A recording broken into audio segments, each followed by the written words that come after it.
Hey everybody, it's Jason Blaha here, and it's time for another breakfast chat.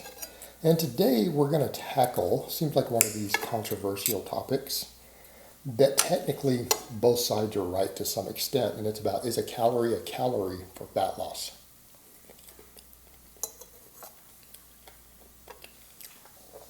Okay, this becomes a point of great controversy because we see a lot of people doing methods to lose weight, particularly in the flexible dieting or if it fits your macros crowd, that are not particularly healthy but will still work. And we'll see a lot of people chime in and they'll say, hey, that's not true, and hormones and everything matter. Look, the hormone end of fat loss matters a lot less than you think it does, unless we are talking about, again, putting stuff into your body at much, much, much higher levels than it ever produces on its own. So it's not as big of a deal. It really is about calories.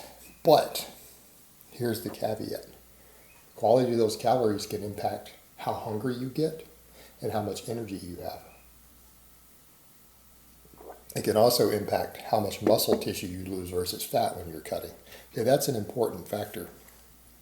So what people need to also remember is that a lot of the people who are doing the flexible dieting thing, who you watch they were eating tons of Pop-Tarts and ice cream and stuff while losing body fat, while maintaining a deficit. Well, number one, they were still eating a lot of protein. Number two, most people who are making their living as a fitness influencer are using very large amounts of stuff. Okay, they're using a lot of stuff. They're not natural. It doesn't matter if they claim it or not. No one in this industry making real money is natural. That's a fact. Just get over it. Deal with it. So a lot of times they're using a lot of things, anabolics, to help preserve muscle. They're using things that speed up fat burning, and they're using things that suppress appetite and give them energy. Okay, so they get around a lot of the problems. But realistically, when you look at all the metabolic ward studies on fat loss, yes, calories in versus calories out is what matters. Protein is the only macronutrient that seems to break any of the rules at all, due to better muscle preservation, higher thermic effect, almost impossible for it to convert to body fat. Right? It's almost impossible for protein to turn into body fat. Almost impossible. And again, there's a lot of data on that. But when metabolic ward studies look at it, they find that carbs versus fat, doesn't matter if you do low carb or low fat, if protein is normalized and it's in the metabolic ward, the fat loss is pretty similar. Fat loss is very, very similar. We've seen the same thing with the Twinkie and Mountain Dew diet study. You had a nutrition professor who lost 30 pounds of fat, doing a little bit of exercise, documented everything he did, and he basically lived on protein shakes, a multivitamin, Twinkies, and Mountain Dew, and he lost 30 pounds of body fat because he was in a calorie deficit. Now, the question would come over to, is that healthy? Is that sustainable? No, it's not.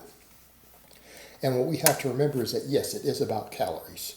And it's true, you could eat a garbage junk food diet, and if you're in a calorie deficit, you will lose weight and you will lose body fat relative to your calories in, calories out. And that's pretty much it's closest thing we have to a scientific fact on fat loss. It's been repeatedly found in study after study after study in the metabolic ward, which is how we really need to study it, where everything that people eat is seen, observed, measured, and weighed by scientists who are researching it. So that you're not using people's memory, they're not using their log books, and that's what they find. Now here's the downside if you're not eating a nutrient-rich diet. You guys see me here right now, I'm eating chicken and potatoes.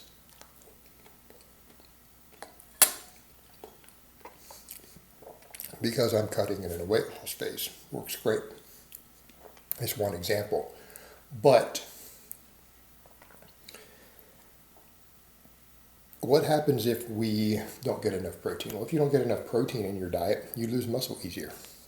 And if you're losing muscle tissue, your metabolic rate's going to go down faster, and you're losing less fat, because for every pound of muscle you lose, that's a pound of fat you didn't lose. That's not ideal. Even for a non-lifter, that's not ideal. You don't want to just lose weight, you want to lose fat. The other thing to think about, if you're eating a bunch of heavily refined food, eating a bunch of junk food that's low in micronutrients, absorbs fast, doesn't fill you up, and can make your energy levels crash, what's going to happen? Number one, you're going to get hungrier. So you'll lose the weight, but it's going to be more difficult. Why? Because you're hungry all the time. Okay, hunger is the biggest problem with weight loss. This is the difference between really skinny guys and fat people. Skinny people oftentimes think they eat a lot of food, and they actually don't. They don't have an appetite. They have a very low appetite. They don't eat a lot. They believe in their head they eat a lot because every now and then they eat a big meal. But in reality, they might only be eating half the calories or a third of the calories that someone they know who's overweight. But in their mind, they eat a lot because they have a low appetite and they don't like to eat. So when they do eat any substantial amount of food, it feels unusually large to them. Right? But to someone who's overweight or eats a lot, that's nothing. What that person considers to be a big meal, not a big deal. They can eat that 6 times a day.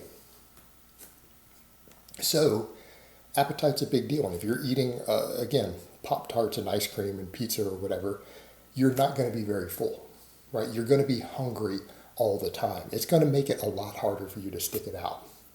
Number two, if you're developing nutritional deficiencies, so let's say you're doing that and you start to get low in vitamin C, magnesium, whatever, because your diet isn't particularly good. And no, a multivitamin is not a fix for this. You start to develop nutritional deficiencies. What's going to happen? Your energy level is going to come down. Okay? Your training is going to suffer. Well, if your training suffers, what happens? You're going to lose muscle easier. It happens when your energy goes down.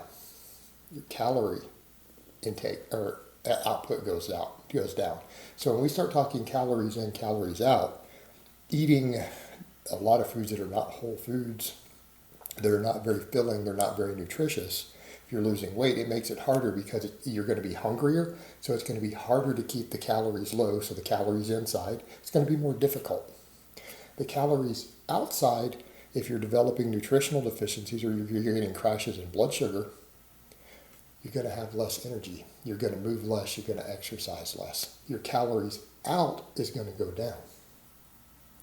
So both sides of this discussion are right. They just don't always understand why they're right. Yes, it is calories in, calories out. That absolutely is what's going to determine your weight loss. It's absolutely going to determine it. Again, proven over and over and over and over and over. However, the quality of your diet will affect how easy it is to maintain those calories in where you want them and not overeat. And it will also impact how much energy you use. And some of it's even the thermic effect of the food, because whole foods sometimes take more energy just to break down and digest and use. So it will also affect your calories out. It's not about the hormones.